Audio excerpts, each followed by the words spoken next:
It's book signing day. Every change has a reason. Baby, let it come to you. Every soul, every season lives outside of status quo.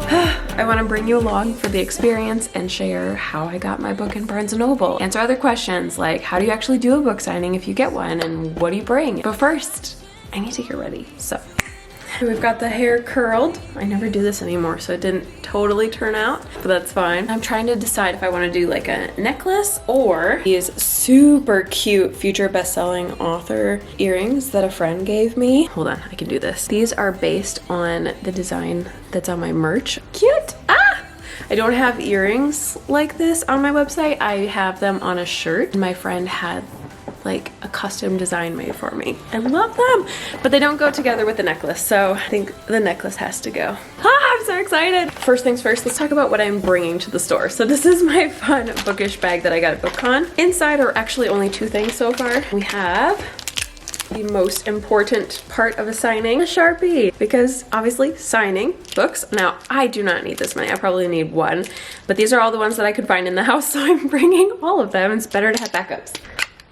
Next, I have my business card, which is brand new. These are the books that are going to be at the signing, and then I decided to try a, what is this called? A QR code. In the past, I have brought like a newsletter sign-up sheet and manually entered people to my newsletter. And then my last signing at the library, I created a QR code for my newsletter to like have people scan at the table. But then I was like, okay, it's time to make business cards. I haven't had any since before 2020. I made fresh business cards, so that links to my website. Same thing goes for this. I do not need all of these. I probably will need, I don't know, like 20 maybe? Better to be safe than sorry. Bringing this camera that we're chatting on, and I'm going to hopefully catch some non-awkward clips. We'll see. We'll see how it goes, because I'm a little nervous about vlogging in public. It's not something I do. So we'll see what I get, basically. Alright, so I made this funny reel. Let's take a look and make sure I got it. So bag, Sharpies, business cards, or a newsletter sign-up sheet, camera for taking pictures and videos, water would be good, and snacks would be good, and of course an outfit. I was joking, like some kind of clothing would be good.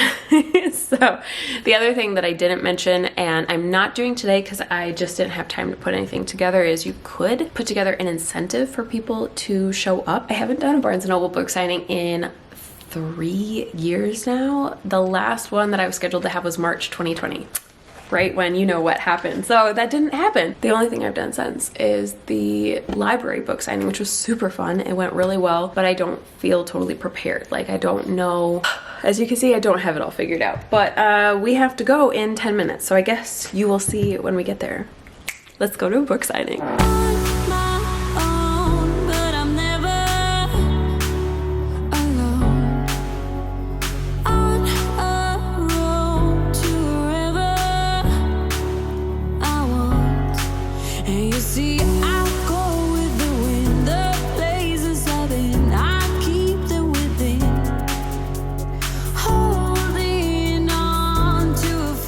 They look busy. First things first, what I should share is that it's normal to be nervous. I mean, we authors, we're writing our books mostly solitary. For most of us, maybe everyone, this is a little bit nerve-wracking. It doesn't matter how many I've done. I used to perform at shows and play my guitar and sing. Every single time I get nervous, but also do prep yourself. So that's number 2. Come with an elevator pitch, because it's really hard for us as authors to describe our books. Oh my gosh, I still have trouble, and I'm 6 years in now. To give you an example, here's what I say if people are like, what are your books about? I'm like, well, the Stolen Kingdom series is a complete 4-book series of fairy tale retellings. Or if they seem like they're in a rush, I just say, this is a fairy tale retelling series. And then if they want to know more, I would go on to say the first book is an Aladdin retelling, but from the princess's perspective. And so some of the tropes that you might love if you enjoy reading books like these are royalty, the girl saves herself, heists, and like a found family vibe. What else? I have a list of tropes on my phone, but I need to memorize the tropes. And then now with The Secret Shadow and The Secret Gift, sorry, I did those backwards. backwards, but you know which ones I mean. With the Queen's Rise series, I would say this is a character from the Stolen Kingdom series, but it's completely separate. You don't have to read that series to read this one. Actually, I'm reworking it right now as I think it through. This is a 3-book series for a villain origin story of a girl who learns that she can shapeshift, but it's a forbidden ability. I don't know, this one I feel like needs some work. I still need to practice how I say it. It's still pretty fresh. Depending on the person, if they've heard of the Stolen Kingdom series or not, I might say the Queen's Rise series is set in the same world as the Stolen Kingdom series, and it's the backstory of one of the characters in that series, but you don't have to read both of them to understand what's going on. This is a completely different time.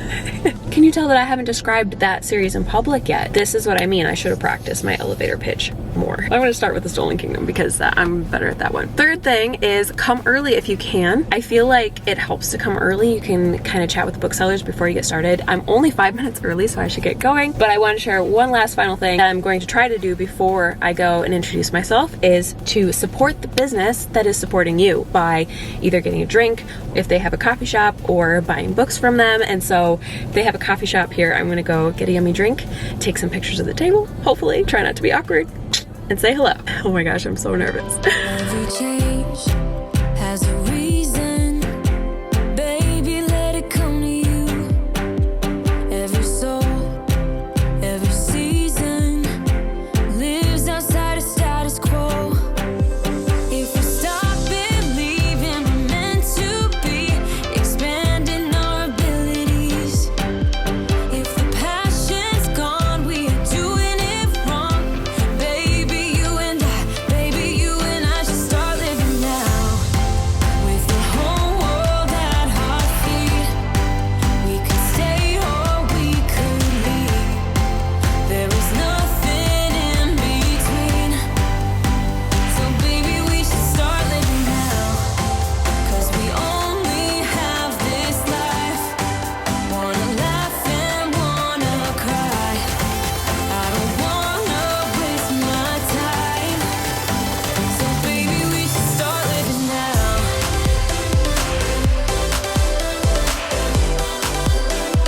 Baby, we should start living now.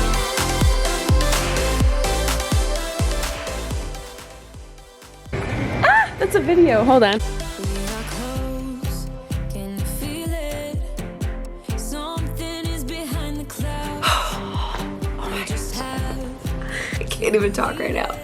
That was so fun. If I counted correctly, I think they had 150 books. That was intimidating to say the least. And I'm gonna have to double check on the picture, but a friend of mine who was there towards the end counted what was left, and there was about 50 books left. If that's actually accurate, that means I sold about 100 books. And just keep in mind that the average book signing for an average author, not like a New York Times bestselling, but like somebody like me, is 20 books. That's pretty much average, or at least it was when I looked it up about 4 years ago when I was first starting to do signings like this. And I would say it's pretty much was my average back then too. It was about 20 copies. So today blew my mind. I was so excited. It was just constant traffic, which is exactly what you want to see. So now let's talk about the biggest question that you guys have, the one that I always get when I do stuff like this, which is how did you get to do a book signing? How did you get your book in Barnes & Noble, right? And it's so funny to me because I have done videos about this before. If you're curious, if you want to go back and watch how those older signings went, my first time ever and a couple times after that. But honestly, it's the same both now and then. It starts out with asking. Don't be afraid to ask. The best thing you can do is just walk up to a manager at a bookstore and say, hey, do you guys do signings with local authors, or do you like to carry stock by local authors? Or if for some reason you're asking a store that's not local, you could say, do you like to carry indie authors books ever? And see what they say. Okay. Editing Bethany here. I'm working on this video and it hit me. Ignore my messy house, but I really needed to share with you two things that came up since I recorded this video that I just didn't think to share because it seems like common sense to me, but I got a couple messages on Instagram. And so I just want to clarify two things.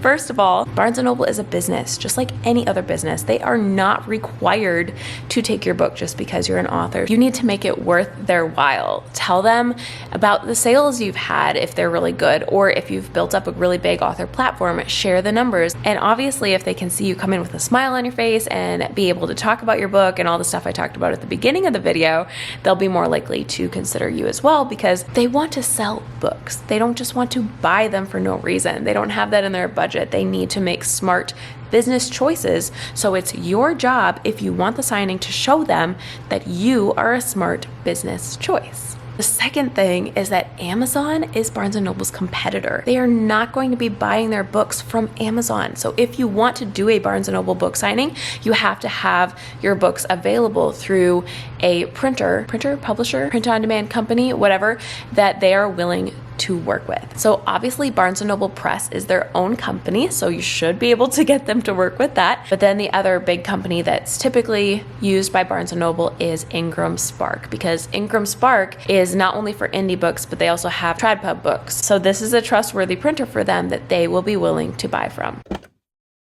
A lot of bookstores will actually do what's called consignment, where you bring in the books and then if they sell them, they will pay you, and you usually set up some sort of contract where maybe the books are there for a month or 6 months or whatever the case may be, and then you come and pick up whatever stock didn't sell if there's any extra, and that is an awesome way to do things. Consignment is really cool. Supposedly Barnes & Noble has started a local author consignment program. I did ask one of the booksellers there today and he didn't know anything about it, so I don't know if it's really widespread yet or if it's just beginning to be rolled out. But you can always ask a Barnes & Noble if they participate in a local author program to see if they would carry your books on consignment. But for me, Barnes & Noble is actually buying my books to carry in their store, and that's what they typically do, is they purchase the books that are in their store. To do that, first things first, they of course have to meet the requirements of a Barnes & Noble store. They actually have those requirements online, so you can always look them up. I'm not going to say all of them because they might change. I would just recommend going to their website and looking it up to see what's currently required for a book to be carried in their store. But one of them would definitely be an ISBN number, because that is your international standard book selling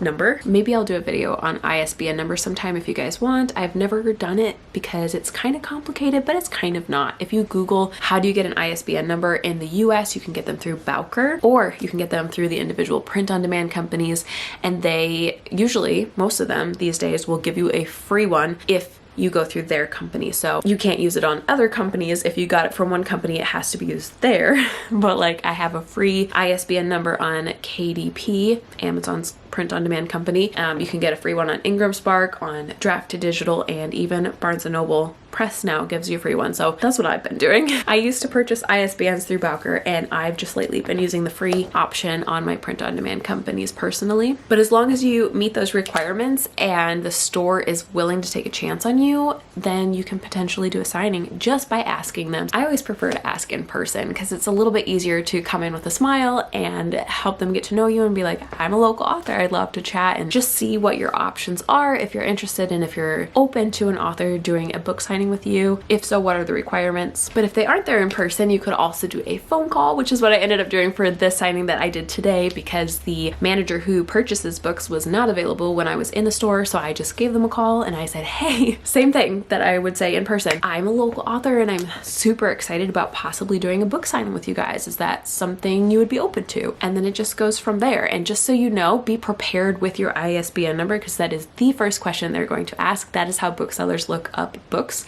to see if they'd be open to purchasing them. Second thing to know is that if you're specifically looking into working with Barnes & Noble, they do not purchase from Amazon, probably because it's their competitor. So you will need to give them an ISBN number from, say, Ingram Spark or their own press company, Barnes & Noble Press. And then it also probably helps to have a few dates in mind. So they typically like to do Saturdays from my experience, and so they might have a date in mind themselves. I feel like there should be more to how to get a book signing, but that's really all there is to it. You just have to be brave and ask and see what they say. And don't feel like you just have to ask one store. Maybe one store isn't currently taking the risk on brand new authors at the moment, but maybe another store would be. Or maybe if Barnes & Noble isn't quite open to it yet, maybe a smaller indie bookstore would take a chance on an indie author. Whether they say yes or no, it's okay. Just say, hey, no problem. If you change your mind, here's my information. You can leave them your phone number or email, or if you have a business card, even better. You never know what's going on behind the scenes. So just don't assume negative intentions. Don't take it personally,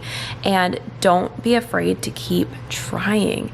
Every store is different. So it's something to consider, and I definitely think it's a really cool way to meet new readers. So that is how to do a book signing, what to bring to a book signing, and then when you're there, the biggest thing that I can recommend is to smile and stand up and engage with people. Because if you've ever been to an event, if somebody's like sitting down on their phone, you're not going to go up to their table. But if they're looking at you, they've got a smile on their face. I was the awkward person going, hi, happy Saturday. It gets a little awkward, but you have to be okay with that and realize that nobody cares. Or better yet, they feel welcomed and interested in checking out your books. And that's how I met a lot of brand new people today who I am very excited to say bought the series or one of the books and is now hopefully reading them.